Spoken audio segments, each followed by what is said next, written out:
জুলাই গণঅভ্যুত্থান হয়েছে আজ প্রায় ২ বছর হলো। সব মিলিয়ে এই বিএনপি সরকারের ৫ মাস এবং অন্তর্বর্তী সরকারের ১.৫ বছর সব মিলিয়ে জুলাই আকাঙ্ক্ষাকে কতটা পূরণ হয়েছে বলে আপনার মনে হয়? আমি মনে করি তো জুলাইয়ের আমাদের অনেক অর্জন আছে। আমরা যদি জুলাইয়ের আগের বাংলাদেশের সাথে জুলাইয়ের পরের বাংলাদেশকে তুলনা করি, তাহলে আমি বলবো যে আমরা জুলাইয়ের আগে যে বাংলাদেশে ছিলাম একটা ফেসিবাদী ব্যবস্থা ছিল, গুম খুন নিত্য নৈমিত্তিক ব্যাপার ছিল, প্রতিবেশীদেরকে তুলে নিয়ে যাচ্ছে, বন্ধুবান্ধবদের তুলে নিয়ে যাচ্ছে, রাজনৈতিক কর্মীদের তুলে নিয়ে যাচ্ছে, আয়নাঘরে নিয়ে রাখছে, জেল জুলুম হচ্ছে, বিরোধী রাজনৈতিক দলগুলো তাদের অফিস খুলতে পারছে না, স্বাভাবিক মৌলিক অধিকারগুলো চর্চা করতে পারছে না, বেগম খালেদা জিয়ার চিকিৎসা করাতে পারছিলেন না, দেশের বাইরে যেতে পারছিলেন না, উনি মিথ্যা মামলায় ভুয়া মামলায় জেলে ছিলেন, তারেক রহমান দেশে আসতে পারছিলেন না, এভাবে অনেকেই নির্বাসনে ছিল, জেলে ছিল। এরকম একটা বদ্ধ পরিস্থিতির মধ্যে আমরা ছিলাম, যেখানে বিশ্ববিদ্যালয় ক্যাম্পাসগুলো এক ধরনের কনসেন্ট্রেশন ক্যাম্পের মতো ছিল। ছাত্রছাত্রীদের কোনো কথা বলবার ভয় ছিল না, তাদেরকে স্লেভের মতো আচরণ করা হচ্ছে, কনসেন্ট্রেশন ক্যাম্পে টর্চার ছেলে নির্যাতন নিপীড়ন করা হচ্ছে। সেরকম একটা পরিবেশ থেকে আমরা ফেসিবাদের পতন করতে পেরেছি, একটা পরাক্রমশালী ফেসিবাদ বলা যায় দীর্ঘ সময়ের।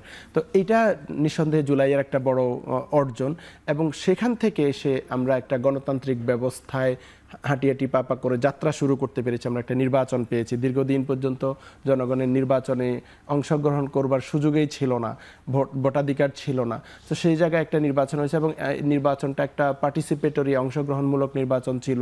সব পক্ষ অংশগ্রহণ করেছে, একটা প্রতিযোগিতামূলক নির্বাচন ছিল। ইভেন যারা পতিত ফেসিবাদী দল ছিল বা তাদের নেতা নেত্রীরা পালিয়ে যাওয়ার পরে তারা কিন্তু নির্বাচন বয়কট করার জন্য বলেছিল, কিন্তু জনগণ বয়কট করেনি। স্বতঃস্ফূর্তভাবে জনগণ বাসে ট্রেনে করে স্লোগান দিতে দিতে বাড়িতে গিয়ে আনন্দ উল্লাসের সাথে নির্বাচন করেছে। তো এই একটা নির্বাচন আমরা পেয়েছি, এবং এই নির্বাচনটা আগেকার তুলনায় যে কোনো নির্বাচনের চেয়ে কম সহিংসতাপূর্ণ হয়েছে, খুবই কম সহিংসতা হয়েছে এই নির্বাচনে, টুকটাক কিছু সহিংসতা বাদ দিলে। তো এরকম একটা সুন্দর পার্টিসিপেটরি ইলেকশন পেয়েছে, এবং তার মধ্য দিয়ে একটা সংসদ গঠিত হয়েছে, এবং প্রথমবারের মতো একটা সুন্দর সংসদ দেখছি, যেখানে সরকার দল বিরোধী দল সংসদে অংশগ্রহণ করছে। একটা সৌহার্দ্যপূর্ণ পার্টিসিপেটরি হচ্ছে, আগের মতো বয়কট বা দীর্ঘদিন ধরে যে 90 দিন পূরণের জন্য অপেক্ষা করে লাস্টে একদিন যাচ্ছে, এরকম হচ্ছে না।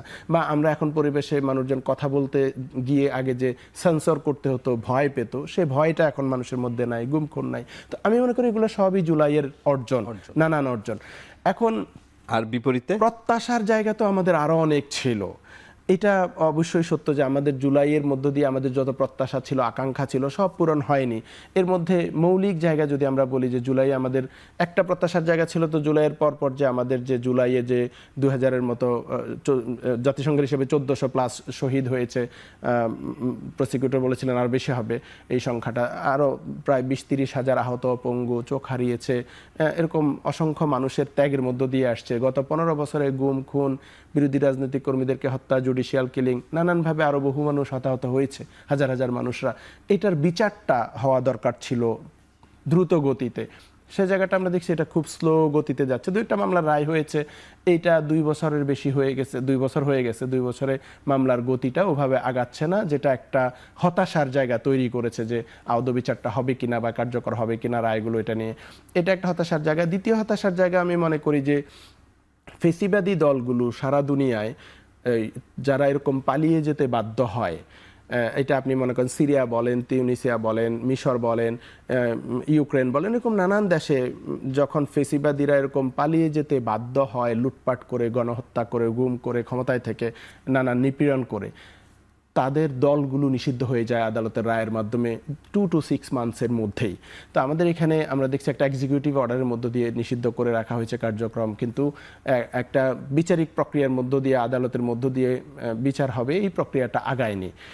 এবং রাজনৈতিক সংস্কৃতির জায়গায় আমরা যদি বলি, আমাদের রাষ্ট্র সংস্কারের একটা দাবি ছিল, জুলাইয়ের আকাঙ্ক্ষা ছিল যে প্ল্যাকার্ডগুলো ছিল রাষ্ট্র সংস্কার চলছে, সাময়িক অসুবিধার জন্য দুঃখিত। তো ছাত্রছাত্রীদের মধ্যে, সারা দেশের মানুষদের মধ্যে এই আকাঙ্ক্ষাটা ছিল।